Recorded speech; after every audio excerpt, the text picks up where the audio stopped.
Hi hello నమస్తే welcome back to my channel. Hi friends, ఈరోజు ఇంకొక రెసిపీతో మీ ముందుకి వచ్చాను. ఈరోజు రెసిపీ వచ్చేసి కాజు పన్నీర్ మసాలా కర్రీ. ఇది ఎలా తయారు చేయాలో ఇప్పుడు చూసేద్దామా. ముందుగా ఒక బౌల్ తీసుకొని అందులో ఆయిల్ వేసుకోవాలి. ఇప్పుడు ఆనియన్, టమాటో కొంచెం సేపు ఆయిల్లో ఫ్రై చేసుకోవాలి. ఇవి కొంచెం ఫ్రై అయ్యాక అందులో గుప్పడన్ని కాజు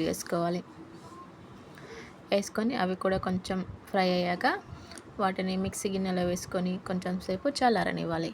ఇప్పుడు వాటిని పక్కన పెట్టుకొని ఇప్పుడు పన్నీర్ తీసుకొని అది చిన్న చిన్న పీసెస్గా కట్ చేసుకోవాలి.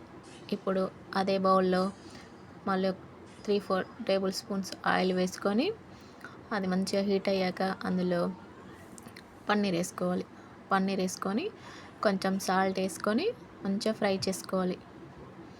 రెండు వైపులా తింపుకుంటూ మంచిగా ఫ్రై చేసుకోవాలి పన్నీర్ని. ఇప్పుడు మనం టమాటాని పేస్ట్ చేసుకుందాం. పేస్ట్ చేసుకునేటప్పుడు ఇప్పుడు మిక్సీ గిన్నెలో కారం, రుచికి సరిపడా సాల్ట్, మసాలా, అల్లం వెల్లుల్లి పేస్ట్ వేసుకొని మంచిగా స్మూత్గా అయ్యేదాకా పేస్ట్ చేసుకొని పక్కన పెట్టేసుకొని ఇప్పుడు అదే బౌల్లో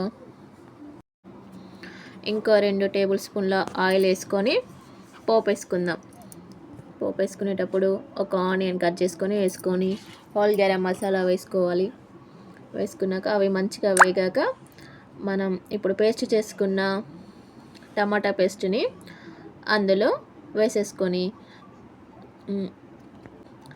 గ్రేవీకి సరిపడా వాటర్ని అడ్జస్ట్ చేసుకొని అందులో వేసుకోవాలి.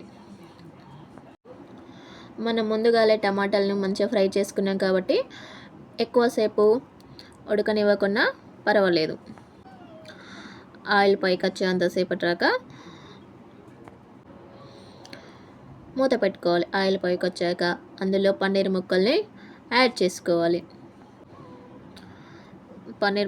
యాడ్ చేసుకొని సాల్ట్ సరిపోయిందో లేదో ఒకసారి చెక్ చేసుకొని మూత పెట్టేసుకొని ఒక 4-5 మినిట్స్ అలా వదిలేయాలి. అది మంచిగా చిక్కపడుతుంది. తర్వాత లాస్ట్లో కొత్తిమీర ఆకు వేసుకొని దించేసుకుంటే మన ఎంతో టేస్టీ అయిన కాజు పన్నీర్ మసాలా కర్రీ రెడీ అవుతుంది.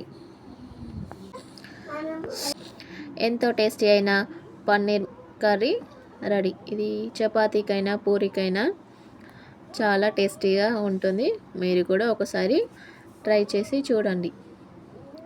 Please subscribe my channel. Thank you for watching.